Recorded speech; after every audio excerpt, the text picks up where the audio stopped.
విజయ్ వ్యవహారంలో TDP and YSR Congress పార్టీల వైఖరిలో స్పష్టమైన తేడా కనిపిస్తోంది సార్. తెలుగుదేశం పార్టీ అయితే టీవీకే వ్యతిరేక వైఖరి తీసుకుంది, వైఎస్ఆర్ కాంగ్రెస్ పార్టీ సంబరాలు చేసుకుంటోంది అండ్ జగనే స్ఫూర్తి విజయ్కి అని కూడా క్లెయిమ్ చేసుకుంటోన్న పరిస్థితి.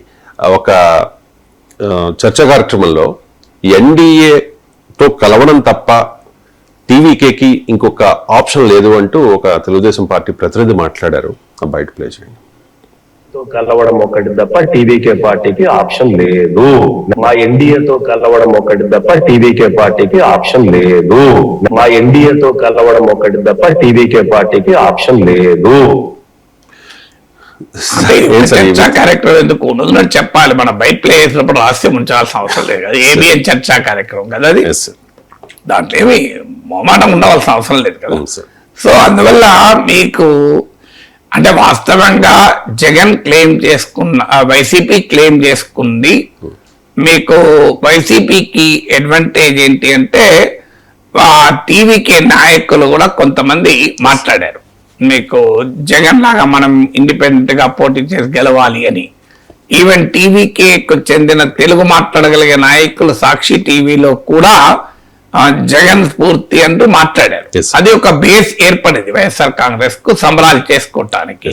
తర్వాత మీకు అక్కడ టీడీపీ ఎన్డీఏలో ఉంది గనక, మీకు తమిళనాడులో ఎన్డీఏ గెలవలేదు గనక, చంద్రబాబు నాయుడు గెలిచిన సీట్లలో ఓడిపోయారు అనే ఒక నరేటివ్ బిల్డ్ చేస్తానికి వైసీపీకి అవకాశం వచ్చింది. సో టీవీకే నాయకుడు సాక్షి టీవీలో మాట్లాడుతూ మేము గెలిచిన 108 సీట్స్ లో 50 సీట్స్ ఆంధ్ర బార్డర్ లో, దానితో పాటు ఆంధ్ర బార్డర్ కున్న జిల్లాలు అయితే అన్ని బార్డర్ తో డైరెక్ట్ గా కలిసి ఉన్న జిల్లాల్లో ఆంధ్ర బార్డర్ జిల్లాలో 50 సీట్లు గెలుచుకున్నాం. ఆంధ్ర బార్డర్ పంచుకున్న కాన్స్టిట్యున్సీలు అయితే అన్ని గెలిచాం. అందువల్ల ఖచ్చితంగా ఆంధ్రప్రదేశ్ ప్రభావం ఉంది అనే రీతిలో మాట్లాడారు. వైఎస్ఆర్ కాంగ్రెస్ పార్టీ కృతజ్ఞతలు కూడా చెప్పారు. సో ఇది సహజంగానే టీడీపీలో టెన్షన్ పుట్టించింది. ఇదేంటి చూడక్కడ విజయ్ గెలిచాడు గనక, అది కూడా తమిళనాడులోని ఆంధ్ర బార్డర్లో గెలిచాడు గనక, ఎన్డీఏ ఓడిపోయింది గనక ఇక్కడ మనకు ఏమైనా ఇంపాక్ట్ వస్తుందా అని టీడీపీలో అనవసర పడవడం మొదలైంది. సో వాస్తవానికి వైసీపీ క్లెయిమ్ చేసుకుంటే టీడీపీకి ఏం నష్టం వస్తుంది? తమిళనాడు రాజకీయాలు వేరు, ఆంధ్ర రాజకీయాలు వేరు. సో అక్కడ ఏదో ఎన్డీఏ ఓడి ఆడే టీడీపీ పోటీ చేసిందా? టీడీపీ అసలు ఆడ బీజేపీయే ప్రధాన ప్లేయర్ కాదు. టీడీపీకి బీజేపీతో అలయన్స్ తప్ప ఏడీఎంకేతో అలయన్స్ లేదు కదా. సో అందువల్ల అక్కడేమి ఎన్డీఏ అధికారంలో కూడా లేదు. So in what way Tamil Nadu election results Andhra పైన ప్రభావం చూపుతుంది.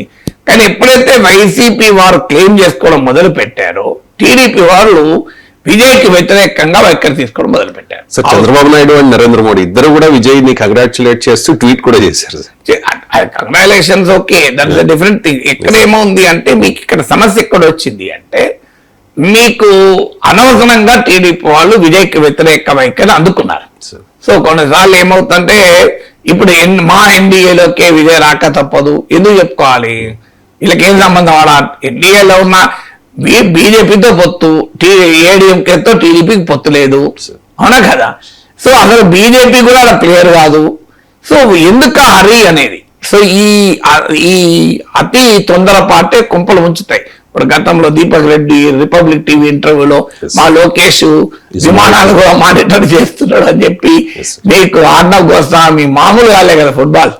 సో కొని తెచ్చుకోవడం ఈ సమస్య, కొనితో తలగొక్కోవడం అంటారు కదా. పోయేదాన్ని ములగమ్మ తీసుకొచ్చి నా కాళ్ళ దగ్గర పెట్టుకుంటా అంటే ఎట్లా? నీకు ఏం సమస్య అసలు? ఆడేదో ఎన్నికలు జరిగాయి, వైసీపీలో సంబరాలు చేసుకుంటే దాన్ని బట్టి జనం అంతా నమ్మి అక్కడ విజయ్ గెలిచిన ఇక్కడ జగన్ గెలుస్తాడు అని అనుకుంటారా? సో అక్కడ థర్డ్ ఫోర్త్ గా కొత్త పార్టీ అది. అక్కడ ఫ్యాక్టర్స్ వేరు, ఇక్కడ ఫ్యాక్టర్స్ వేరు. ఒకే దాన్ని ఇగ్నోర్ చేయాల్సింది కాస్త వీళ్ళు అంటించుకున్నారు. అంటించుకొని టీడీపీ ఈకో సిస్టమ్ మొత్తం ఇక విజయ్కి వ్యతిరేకంగా క్యాంపెయిన్ మొదలు పెట్టారు.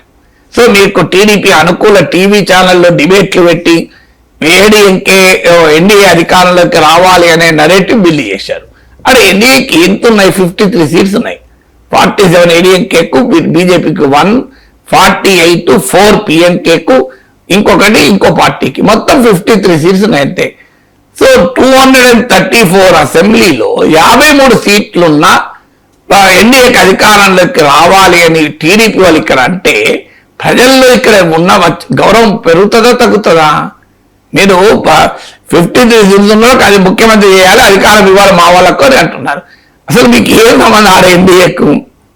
మళ్ళీ మీరు తెలుగు రాష్ట్రాల ప్రజల్లో కూడా విజయం వెనకాల చాలా ఉత్సాహం ఉంది. ఇప్పుడు నేను ఈ మంత్ లో నా 3-4 వీడియోస్ 1 lakh దాటితే అన్ని విజయ వీడియోస్, ఇంకా వేరే వీడియోస్ లేదు.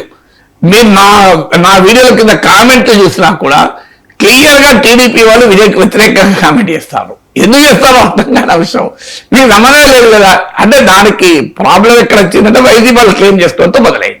సో ఆల్రెడీ పవన్ కళ్యాణ్ కు విజయ్కి పోలిక పెట్టి పవన్ కళ్యాణ్ విడిగా పోటీ చేస్తే పవర్ఫుల్ ఉంటది అనేటువంటి చర్చ ఆల్రెడీ మొదలైంది. సో అదే మీకు కూటమిలో కాస్త అనవసరపు టెన్షన్ క్రియేట్ చేస్తుంది. ఇప్పుడు అదనంగా విజయ్కి వ్యతిరేకంగా టీడీపీ ఎందుకు క్యాంపెయిన్ చేయాలి? ఆల్రెడీ విజయ్ ఎఫెక్ట్ తెలుగు రాష్ట్రాల ప్రజల్లో విజయ్ పట్ల సానుకూలత అన్యాయం కదా ఇది. మరి ఇప్పుడు 53 సీట్స్ ఉన్న ఎన్డీఏనోమో ప్రభుత్వంలో ఉండాలట. చూడండి ఆయన టీడీపీ ప్రతినిధి మాట్లాడేది. 53 సీట్స్ గెలుచుకున్నాడో ప్రభుత్వంలో ఉండాలట, 108 గెలుచుకున్నాడో ఉండకూడదట. 108 ఎమ్మెల్యేస్ కు ఆల్రెడీ 107 అనుకో విజయ్ రాజీనామా చేస్తే, 5 కాంగ్రెస్ గెలిచారు, 112, 2 లెఫ్ట్ పార్టీ 116 అయింది. ఇప్పుడు 117 వస్తే అధికారం, 116 వచ్చినాడు ఎవరితో కలవాలంటే తెలుసా? 53తో కలిసి ప్రభుత్వం ఏర్పాటు చేయాలట. ఇంతగా బీజేపీకి సేవలు చేయాల్సిన అవసరం ఏంటి? నాకు బీజేపీ అట్లా చేస్తుందా? మీరు బీజేపీ టీడీపీకి ఆ రకంగా సేవలు చేస్తుందా? మీరు లడ్డూ వ్యవహారంలోనే బీజేపీ ఓన్ చేసుకోలేదు. అది చంద్రబాబు అన్నాడు కదా బీజేపీ కాస్త క్రియాశీలకంగా ఉండాలి అని. మీకు మాధవ్ చంద్రబాబు నాయుడుతో కలిసిన ప్రెస్ కాన్ఫరెన్స్ లో కూడా బీజేపీ నరేటివ్ చెప్పలేదు. బీజేపీ ప్రతినిధి సిద్ధార్థనాథ్ సింగ్ ఆఖరికి టీడీపీ జనసేన మేనిఫెస్టో ముట్టుకోవడానికి కూడా సిద్ధపడలే. వాళ్ళేమో అంత డిమార్కెట్ చేసుకుంటున్నారు బీజేపీ వాళ్ళు. ఎందుకంటే వాళ్ళు తెలుసు టీడీపీ పట్ల ఏదైనా వ్యతిరేకత వస్తే అది మాకు తాకకూడదు అని. ఇప్పుడు బీజేపీ పట్ల వ్యతిరేకతను మేము మూడగట్టుకుంటామని టీడీపీలు ఎందుకు ముందుకు పోతున్నారు నిజంగా అర్థం కావడం లేదు. సో చాలా మంది టీడీపీ నాయకులు బాధపడుతున్నారు కూడా, కలవరపడుతున్నారు. నాకు కనీసం 2-3 టీడీపీ లీడర్లు ఫోన్ చేశారు. ఏం సార్ అన్యాయం, మా వాళ్ళు ఎందుకు ఇట్లా రియాక్ట్ అవుతున్నారు? మాకేం సంబంధం సార్? తమిళనాడులో ఆ జగన్ ఏదో వైసీపీలు క్లెయిమ్ చేసుకుంటే ఎవరు నమ్ముతారు సార్? వైసీపీలు క్లెయిమ్ చేసుకోవడంతోనే మొత్తం జగన్ కు అనుకూలంగా మారుతుందా సార్? అలా విజయ్ వచ్చి ఎవరైనా జగన్ కు ప్రచారం చేస్తారా? చేసినా ఏం ప్రభావం ఉంటది? అనవసరంగా మా వాళ్ళు అతి ఉత్సాహం చూపి మాకు పార్టీ ఇప్పుడు అనవసరంగా మేమేదో ప్రజలు గెలిపించినా ముఖ్యమంత్రి కాకుండా అడ్డుకుంటున్నారన్న బీజేపీ పైన విమర్శలు మేము నెత్తిన కట్టుకుంటున్నాం. మాకేం అవసరం ఇది? మీరైనా మాట్లాడండి సార్ అని టీడీపీ నాయకులు అడుగుతున్నాను. మీరు మాట్లాడితే మిమ్మల్ని మా వాళ్ళు అటాక్ చేస్తారు, కానీ అది మా పార్టీకి లాభం జరుగుతుంది సార్. ఎందుకంటే మీరు ఎవరెవరు మాట్లాడితేనే మా సార్ వింటారు. రాధాకృష్ణ P4 తిట్టినాకనే P4 గురించి మాట్లాడడం మానేశాడు. లేకపోతే రోజు మమ్మల్ని P4 అని తల తినేశారు. అందువల్ల మీరు గట్టిగా మాట్లాడండి సార్ అని కనీసం 3-4 టీడీపీ నాయకులు అని చెప్పారు. ఏం సార్ ఇది ఏంటి? మా వాళ్ళు ఎందుకు విజయ్కి వ్యతిరేకంగా మాకే సంబంధం? మా అనుకూల టీవీ ఛానల్ కూడా విజయ్కి వ్యతిరేక వైఖరి తీసుకోవాల్సిన అవసరం ఏంటి? సో విజయ్కి 117 ఎమ్మెల్యేస్ అవసరం ఉంటే 116 ఎమ్మెల్యేల మద్దతున్న పార్టీ అట వచ్చి 53 మంది సభ్యులను ఎన్డీఏతో కలవాలట. అంటే పతంగ వచ్చి తోకతో కలవాలి. అసలు ఏమి అన్యాయం? పోనీ మేము విజయ్కి మేము మద్దతు ఇవ్వాలి, మా ఎన్డీఏ మద్దతు ఇవ్వాలన్నా అర్థం ఉన్నది. ఆయన ఇంకో మార్గం లేదు, ఎన్డీఏ వచ్చి కలవాలి. ఎందుకంటే మేము అట్లా ఇదంతా మా కుట్రే. ఇప్పుడు టీడీపీ చెప్పేది ఎందుకు? ఇదంతా మా కుట్రే, మేమే చేస్తున్నాం గవర్నర్ ఉపయోగించుకొని అని బహిరంగంగా అంగీకరిస్తున్నాడు కదా. ఇంత క్లియర్ గా ఎన్డీఏలో చేరడం తప్ప మరో ఆప్షన్ లేదు అంటున్నాడు. ఎంత క్లియర్ గా అంటున్నాడు? ఎన్డీఏలో చేరడం తప్ప విజయ్కి మరో ఆప్షన్ లేదు అంటే మేము ఆప్షన్ లేకుండా చేస్తున్నాం గవర్నర్ ఉపయోగించి. ఇప్పటిదాకా ఏ బీజేపీ నాయకుడు కూడా ఒప్పుకోలే. ఇంట్రెస్టింగ్ ఏంటంటే మేమే కుట్ర మన్నుతున్న గవర్నర్ ఉపయోగించి విజయ్ని ఎన్డీఏలోకి లాక్కోవడానికి మేము ఈ ఎత్తుగడ వేస్తున్నాం అని ఏ బీజేపీ నాయకుడు కూడా చెప్పుకుంటారు. మాకేం సంబంధం, గవర్నర్ చర్యది మాకేం సంబంధం అంటున్నారు. మీరు చూడండి, ఏదైనా బీజేపీ ప్రతినిధి మాట్లాడినా ఎక్కడ ఫోన్ చేసుకుంటలేరు గవర్నర్. అసలు మాకు సంబంధం ఏంటంటే గవర్నర్ చర్య గవర్నర్ చూసుకుంటాడు అంటున్నారు. నాకేం సంబంధం, గవర్నరు లేఖలు ఎమ్మెల్యేలు అని బీజేపీ తమిళనాడు రాష్ట్ర అధ్యక్షుడు స్టేట్మెంట్ ఇచ్చాడు.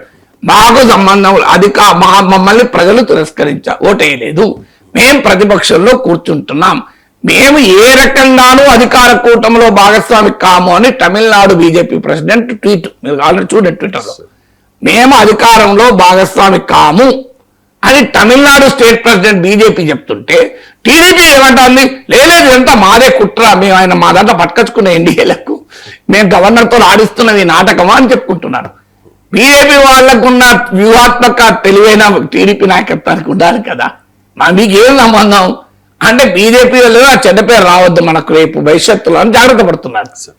సో వీళ్ళు లేదు మా ఇండియాలో లాక్కోవాల్సిందే, మేము ఎట్లన్నా ఏది గవర్నర్ ఉపయోగించి ప్రజాస్వామ్యాన్ని కూని చేసి రాజ్యాంగాన్ని నాశనం చేసి మేము లాక్కుంటాం అని. ఇంతకన్నా మా ఎన్టీ రామారావు ప్రజాస్వామ్య పోరాట వారసత్వం కదా టీడీపీది, ఆ వారసత్వం ఎక్కడ పోయింది? పోనీ ఎన్డీఏలో ఉన్నారు, నేను ఒప్పుకుంటా గవర్నర్ చర్యను మీరు ఖండించలేరు, నానంటోడు ఖండించమని అంటే ఎట్లా ఖండిస్తారు? సో గవర్నర్ చర్యలు టీడీపీ ఖండించకపోవడాన్ని నేను తప్పు పట్టడం లేదు, అది పాసిబుల్, ఎందుకంటే బీజేపీతో అది పొత్తులు నాకు ఎట్లా ఖండిస్తారు. కానీ ఆ పెంటను మీరెందుకు ఎత్తుకుంటున్నారు? సంబంధం లేని మూలకంప కదా, మీకెందుకు? మీకేం సంబంధం? బీజేపీ తమిళనాడు బీజేపీ డిసోసియేట్ చేస్తారు, తెలుగు బీజేపీలు పక్క పెట్టండి. ఎవరైనా బీజేపీ ప్రతినిధులు వచ్చి ఇలా మాట్లాడుతున్నారా? మేము ఎన్డీఏలో లాక్కోవడానికి మేము చేస్తున్నాం ఇదంతా అని, ఇదంతా ఓపెన్ చెప్తున్నాడు. ఎన్డీఏలో చేయడం తప్ప మన ఆప్షన్ లేదు అంటే మేము గవర్నర్ను ఉపయోగించి రాజ్యాంగ విరుద్ధంగా ప్రజాస్వామ్యాన్ని కూలి చేసి 116 మంది ఎమ్మెల్యేలు ఉండి ఒక్కరే తక్కువ అని మా దగ్గర పట్టుకొచ్చి మేము ప్రభుత్వం ఏర్పాటు చేస్తాం అంటే తెలుగు ప్రజలు మరి టీడీపీకి జేజేలు పలుకుతారా ఈ పని చేస్తున్నందుకు? మీరు ఆలోచించండి.